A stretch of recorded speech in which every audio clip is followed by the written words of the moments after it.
Welcome to Daily Success. Listen in on these personal conversations with today's leaders, innovators, and influencers as they discuss daily success principles, systems, and solutions. Get ready for Daily Success. Now, here's your host. Hi, this is Tammy Patzer, and I'm excited to introduce today's guest, Nanette Saylor. Let's stop and think about our daily success word of the day, which is play. Think about this. What if we could all just stop adulting and live life with the curiosity of a child at play? Nanette Saylor believes that we can and we must. Previously, an award-winning hotel manager, Nanette traded in her life-draining career to find the joy she had lost climbing up that corporate ladder. Drawn to her childhood love of the arts, she found comfort in creative activities and a spiritual lifeline by volunteering. Playing in this new way, her profound transformation began. She was inspired to support other women like her. She's certified as a creativity coach, and she's known for her nurturing, judgment-free style, and she guides creators of all types to trust their inner wisdom, to move through blocks with ease, and to redefine success on their own terms, and to expand their lives and businesses in magical ways. Welcome, Nanette. I'm so glad to be here, Tammy. It's such a joy to have conversations like these, especially with you. So thank you for that warm welcome. I'm really looking forward to this because daily success word of the day is really fun. It is fun, and it is play to me to talk with you and with other super people. I have had conversations about gratitude, wisdom, possibilities, and today the daily success word of the day is play. So let's get started. Tell me, what is your definition of play?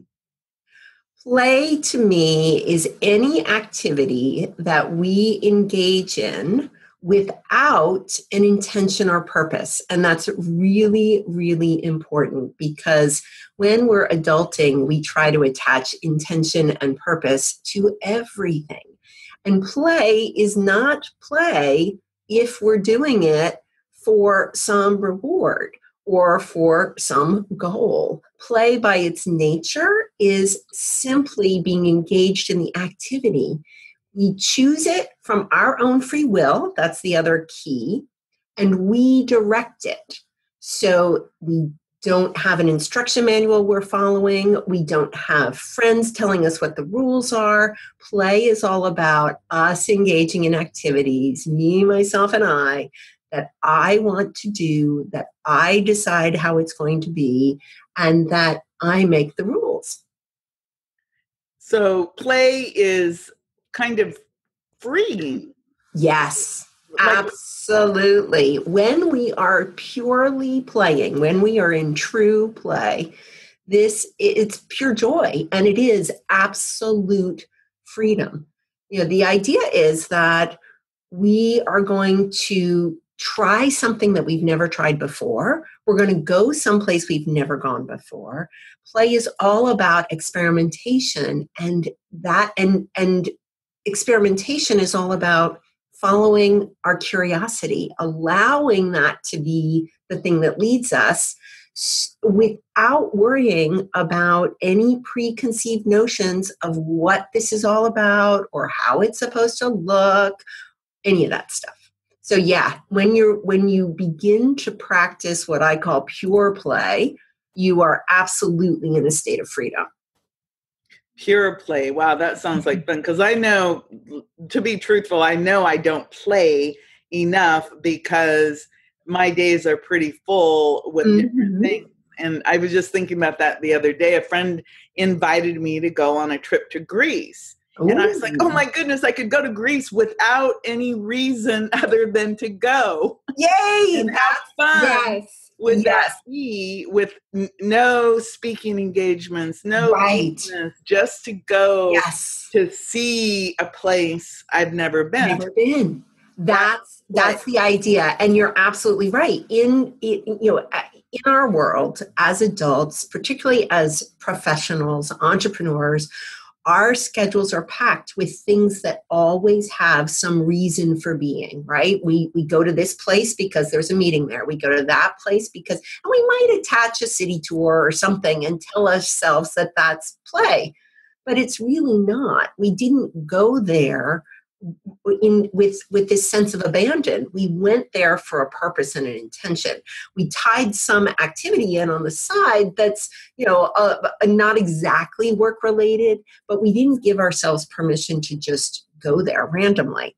And that's a different way of experiencing the world. And I absolutely believe that in order to stay in the space of creating new things, we have to engage more in this place of wild abandon, if you will, because that's where the magic happens. If we haven't decided that this is how we play this game, we get to make it up ourselves, and then we get to discover these new things that really work for us and that light us up and engage others in a way that we didn't even know was possible. So, it is, and I'm so glad that you have that opportunity. I hope that you're going to take advantage of it. I'm planning on it because it was so funny, because somebody had posted a photograph of Mykonos, and it showed beautiful blue water and white buildings with blue tops. And it was like, wow, I would like to go there. A couple hours later, I get a phone call saying, hey, would you like to go to Greece? And I'm thinking to myself, wow, I'm a powerful manifester. There you go. All I said was, gee, I'd like to go there. And then I get a phone call like, hey, would you like to go? And of course, it was there. Yeah. And so I'm thinking to myself, wow, I need to do more of that, just putting it out there and see what happens. Yes. Because play, one of the things, I, of course, was a newspaper editor, and I remember sometimes I would just be sitting at my desk thinking, and people would actually say to me, oh, you're not working. Right. And I'm thinking, and, I can't be like typing all the time, but how important is play in terms of, I know about creativity, but so many of us were so stressed out. Do you have any tips about little teeny play things you could do that maybe could just help you break up that stress tension during the day, so that we don't break our creativity? Because when we are in flow or in that state of play, I guess we are much more creative and we're not exhausted. Yes, because when we have a rule book, when we have instructions, right, we're always worried about, are we getting it right or wrong? Right. And as adults, we live in this space all the time. Am I doing it right? Am I doing it right? So another key factor about play is there is no right or wrong, and it just simply is whatever comes to mind.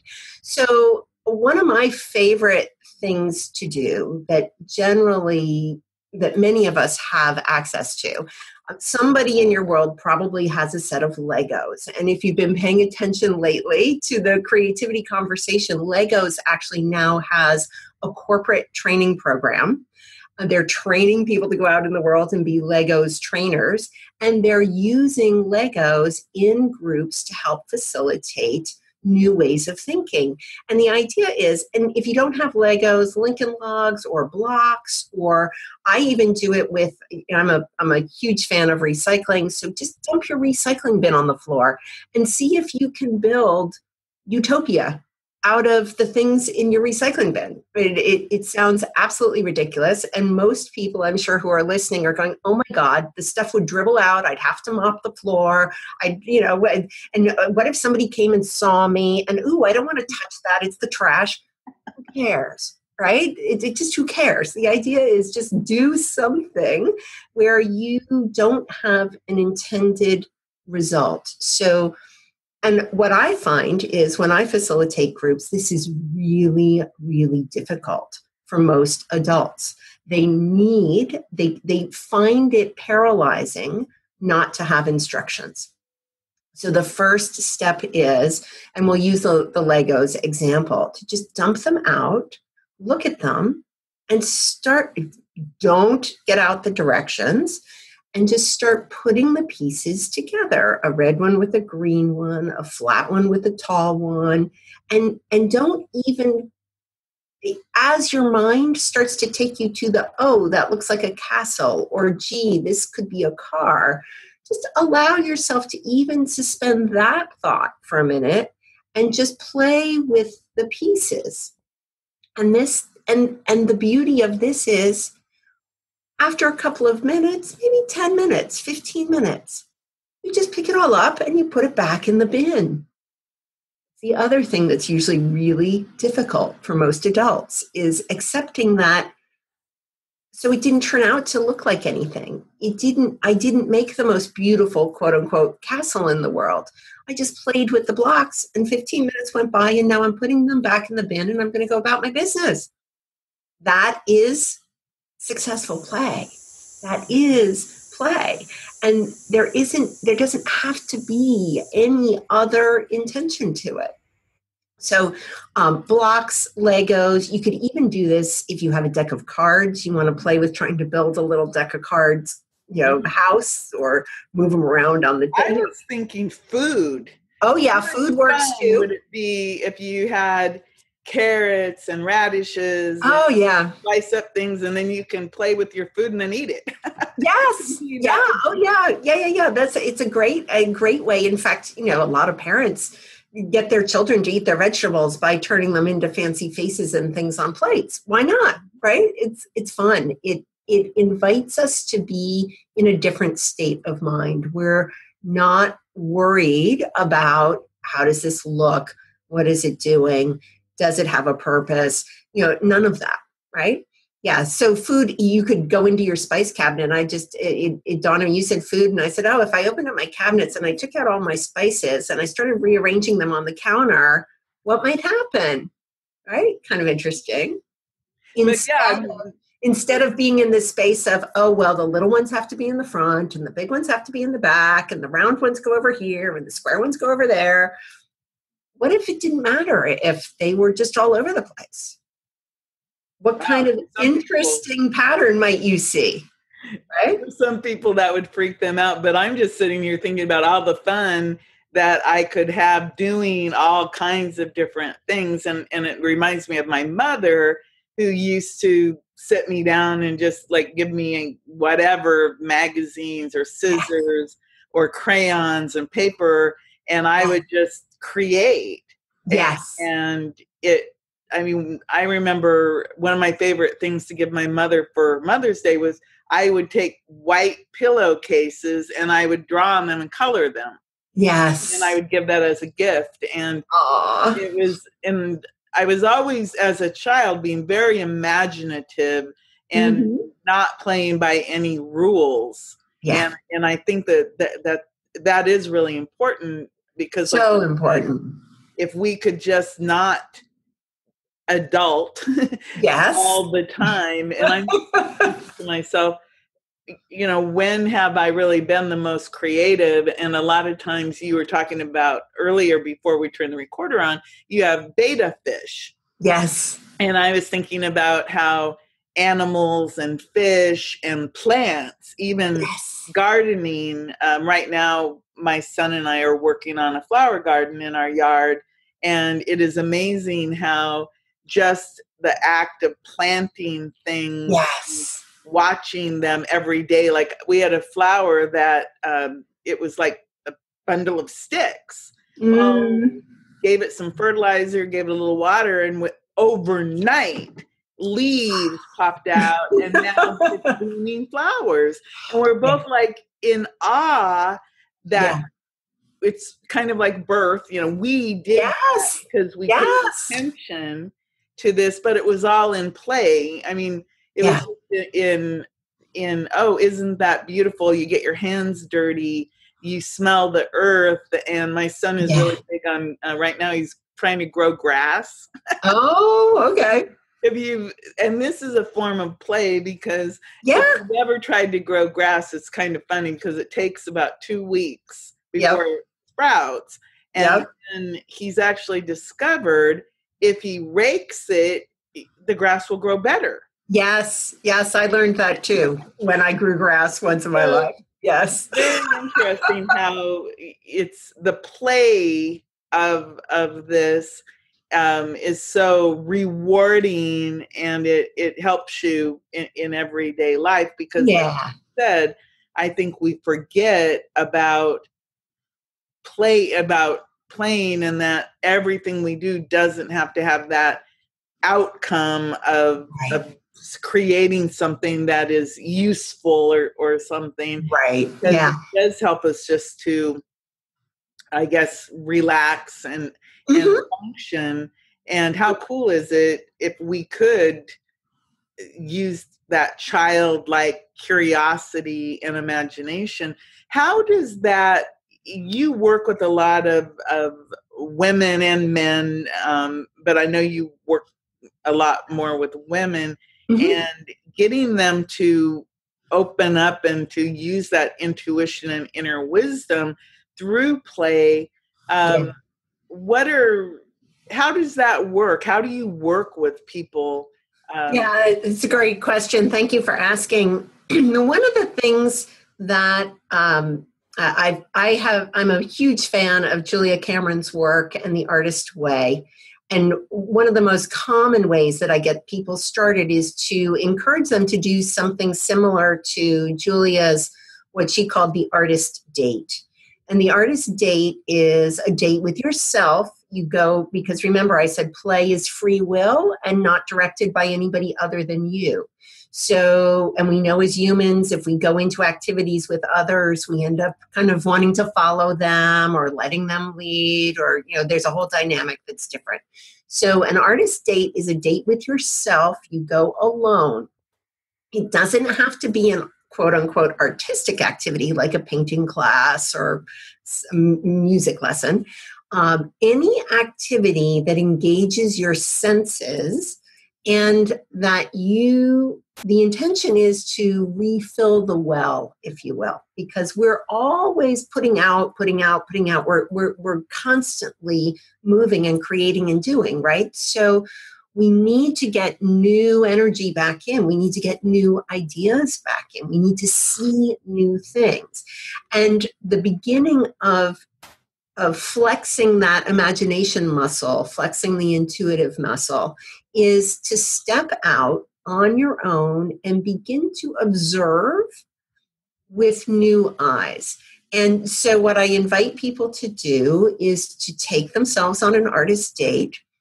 A lot of times people have trouble picking something, so we walk through that. We'll talk a lot about like the stories you just told of making pillowcases with your mom, or your love of gardening, or other things that you created as a child. We'll try to connect to some of that. Usually all of us have some story of a time that we felt good about ourselves when we made something or we participated in some kind of an activity. One of my female clients, turns out she loves to go to the shooting range. She grew up in a military family. And so this is an activity for her that has a lot of pleasure and a lot of meaning. And she hadn't done it in years and years and years. So one of her artist dates was to go to the shooting range. Now, it doesn't feel like an art thing, right? But when she went there, my instruction to her was to simply observe, to see. So she was outside, she was seeing nature, she was hearing birds, she was observing the flight of these big skeet shooting things, right? And the patterns that they made in the sky when they broke up when she shot them. I mean, it's sounds like fun. Yeah, it's interesting, isn't it? And and I use that example because who would put shooting and art in the same frame, right? But when you begin to look at activities in your life with new eyes, you start to see things in new ways. And then it becomes about taking those experiences and recognizing how you felt, and so then we do a little processing about, what felt good about that. And what I discover is when people do these things on a regular basis, they get braver.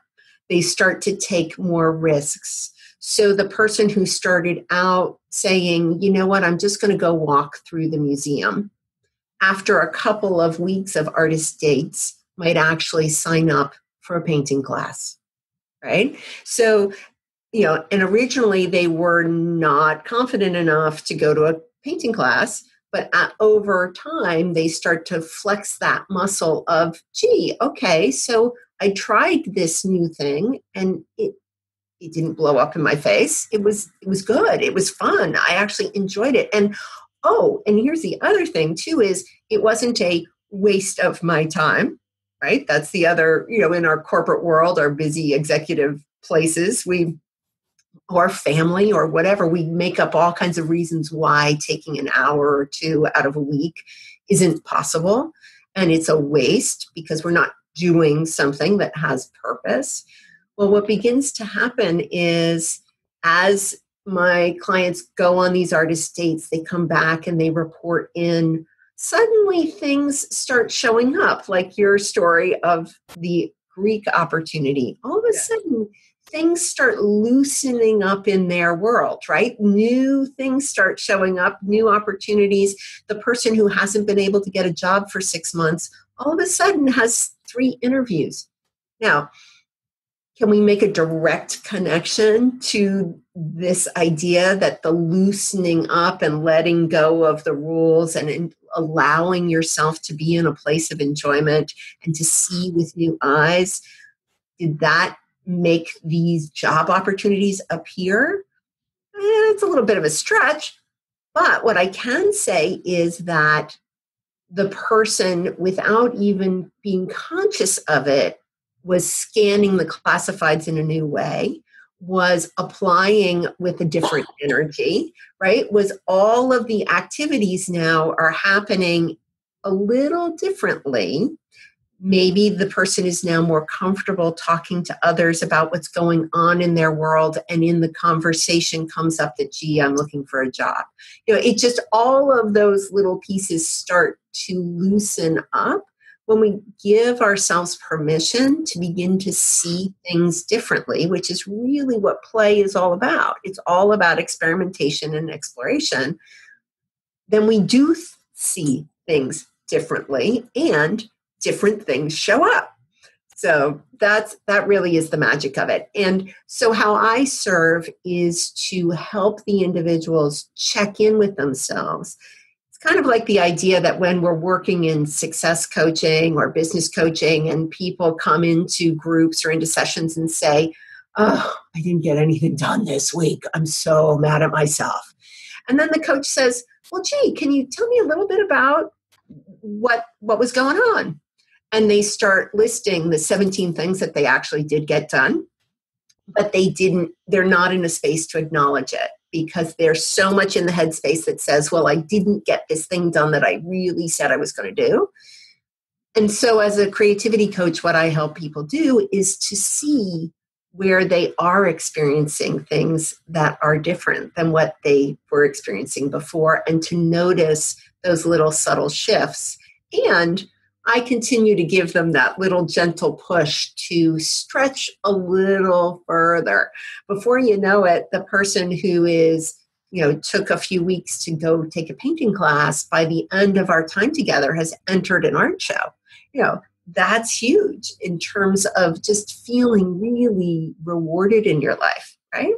And knowing that this thing that I made has really brought me great joy, and that I can now step out and show it to others. Not that that has to happen, of course, because at the end of the day, if we circle back to the original intention, it just is to simply be engaged in the activity and to gaze on it, right? And maybe we just cover it all over when we're done and start again. That's possible too. So, wow.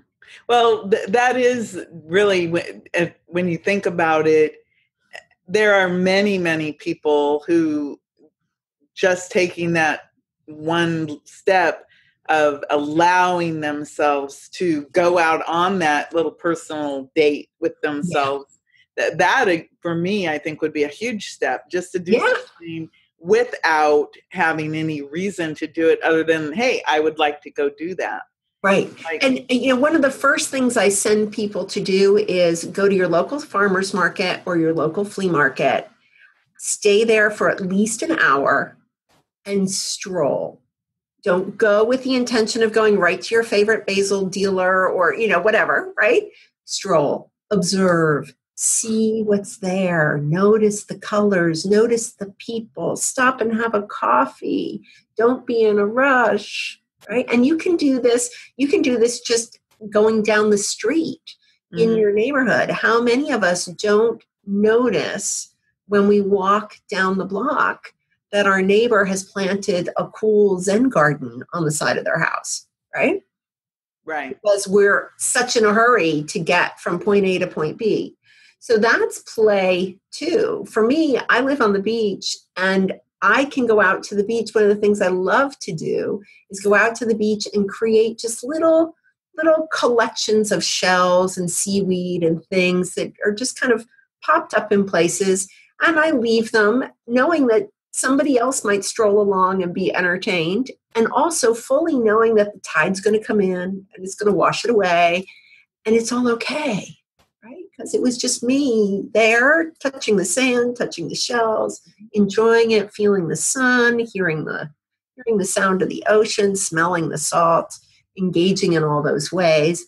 And maybe I do figure out, I saw this awesome video the other day of a guy whose art is balancing rocks on each other. I don't know if you've seen it. It's on Facebook. It's ultra cool. Can't remember his name. I wish I could. But it's all this time-lapse video of him making these intricate sculptures with rocks that he shapes and kind of teeters on each other in this wild way of balancing. So maybe when I'm at the beach playing with my shells and my rocks and my twigs and my seaweed, I figure out a way that one little piece might just balance up there. Now, what does that mean in my life? And it just is cool. It's just fun. It just makes me feel good that I figured it out and I got to be witness to this sort of magic of nature. And when I teach myself by repeating that pattern to experience the magic of that, then I begin to connect to the possibility that that magic will repeat itself. And then when I take that energy into the things that I create deliberately, now we've got a whole new expansion of possibilities. And that for me is really the magic of it, is we have to start from this place of teaching ourselves not to be attached to the outcome, not to have to follow some already predetermined pattern or road or instruction manual, and see what happens. When they say that all the greatest innovators, every single one of their things was the result of a mistake, and they were just paying attention and said, oh, isn't that interesting what happened, right? As opposed to being, oh, throw it in the trash because it didn't do what I wanted it to do. No, let me look at what happened. And isn't that interesting and exciting? And what if?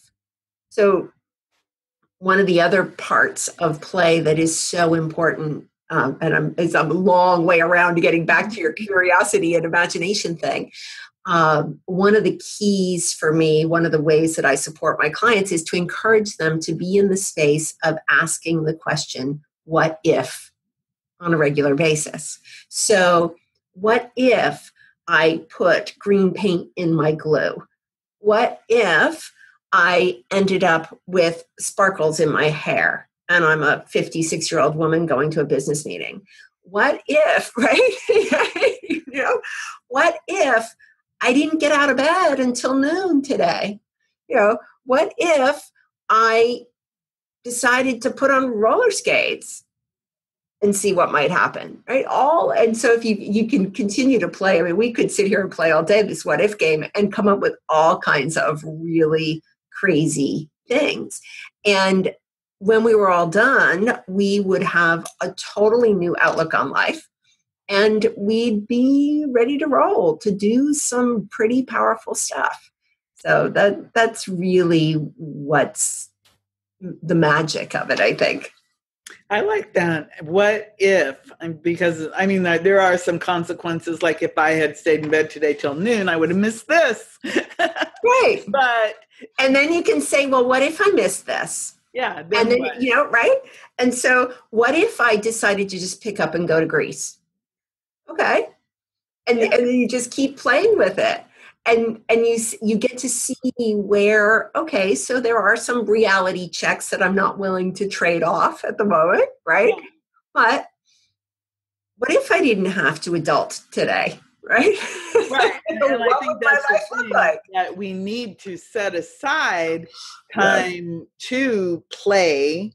Yeah. I mean, like you said, make yourself a play date with yourself. Yes. And go do something that, maybe you've always wanted to do. And it's funny, earlier you were talking about how we will do something on the side when we go do something else. And like, for example, I've always wanted to go to New York and see a Broadway play. And I just did it, but I attached it to some business event, but I also included that. So in other words, in my mind, I justified playing because I was going there for business. Right. And I really should have went just because I wanted to go. Yeah. Like I saw Cats. Well, Cats, it was on 30 years ago, and I've been wanting to see it, and I just did it last year right before it ended on this tour. Yes. So I'm thinking to myself, you probably could have done this some other time and just went there, but because of this other thing, I was there and I did it. So that's a really good example of how we don't allow ourselves just to have fun for the sake of play. But I think if we did allow ourselves to play more often, we'd probably, number one, be, like you said, more joyful, and we would probably be more productive. Oh, absolutely. Yeah, because we do release stress when we do this, right? We absolutely release stress. And when we release stress, we're more clear and we're more focused in our productive time. I do want to circle back and acknowledge that certainly the first step in venturing out into this brave new world is to attach play as you did, right? So I don't want to discount the fact that just that doing that is huge, because we all know a lot of people who would never, right? I'm here on a business trip. I don't have time for this. I'm going to use that time for networking. I'm going to blah, blah, blah, blah, blah, right? So I really want to acknowledge you for taking the time to add that to your trip. And you're right. The next step is, how could I set up an opportunity for me to do something that is calling me? And it doesn't necessarily even have to be something I've identified as I want to do. It doesn't have to have been on the list forever. When we get into the practice of following our curiosity, we start also listening to our intuition when something catches our attention and we say, you know what? Let me follow that for a minute. Let me see where that's going to take me. And maybe then we recognize, okay, well, I have an appointment at noon, so I can only go so far. But what if I take 10 minutes now just to see what that opportunity might be opening up for me. And then I can circle back later. And I think the other thing I always encourage people to do, the first place I start with my clients is, we can't add play on top of a schedule that's full. Right. We can't. And I acknowledge that. So, and most of us, especially as women, we are seriously overscheduled. So one of the first things I do is to help my clients look at what's on the plate and to begin to let go of some of the things that are no longer serving them, and to really look closely at how they're spending their time, because in every single case, in a relatively short period of time, we discover that they can have both and, right? They can have the successful business that they want and time for play. It just requires us, again, to look at it with different eyes. So I come in from the 30,000 foot view and say, okay, for the next week or two, I want you to write down, how are you spending your time? What are all these things that are taking your attention? Let's see where we might squeeze in 15 minutes. If we gave because usually there's more space in there than people acknowledge. And then the next thing we do is say, okay, you got this and this need to go. Let's just figure out how to get rid of those. And then we say, okay, now in this space, what do you want to play with? One of my clients, we did that exercise because she knew she needed more creative play in her life. And she started playing the accordion. She ended up joining a band. Now, a year later, they're recording. Oh, my goodness. Who would ever think? Right? Yeah. And she's running a successful photography and wedding business, right? So, cool. Yeah. And so it was possible, right? It was possible for her to make this work. We just had to take a little time to look at things differently and say, okay, and in her case, because she's got a successful business, some of it was about delegating, right? Getting some of the things off her plate so she could enjoy life more. And play is a part of enjoying life more. So. Well, I really think that for your daily success, you really do need play. So I really appreciate the fact that you've been sharing the daily success word of the day, play. Where can people contact you for more information and to connect? So the best, I love to talk with people on the phone and connect one-on-one in that way. So I have a scheduler loaded on a URL that is chatwithnanette.com. And that's CHAT with Nanette, NANETTE.com.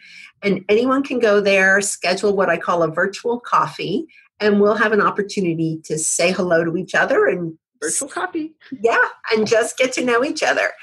The other place to find me, of course, is my primary website is wisewellwomen.com, and that's WISEWELLWOMEN.com. And I hang out on Facebook and all the other social media channels, of course, but most typically I'm playing in a group on Facebook called the Conscious Creators Cafe. And then lastly, my new project that I'm really excited about is the Create, Play, Live podcast. And on that show, I have conversations like this, just like we're doing here, with women who have brought play and creativity into their lives in really interesting ways. And there's always some really fun story that comes out of those conversations and some great resources and suggestions for how people can begin to step into this a little bit and to bring a little more of this lightness and ease and joy into their lives.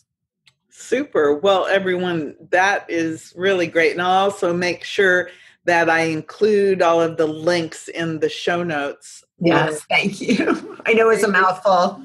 Your daily success word of the day. And again, everyone, this has been Nanette Saylor with our daily success word of the day, play. And isn't it amazing how you can talk about one word and have such a phenomenally powerful conversation? So I'm really excited about daily success word of the day and having this conversation with you. And everyone, you can look forward to the book, Daily Success Word of the Day. And of course, Nanette's wordplay and definition will be featured in the book also. So thank you. Thank you so much, Nanette. Thank you. It's really been fun. As always, I enjoy these conversations, and I'm super excited to be able to use the daily success word of the day myself in my daily practice and to share it with everyone I come in contact with. So thank you for this. It's a beautiful gift. Thank you so much. Everyone, this is Tammy Patzer. And remember, you are a daily success. You've been listening to Daily Success. Tune in again and subscribe. Never miss a moment of daily success.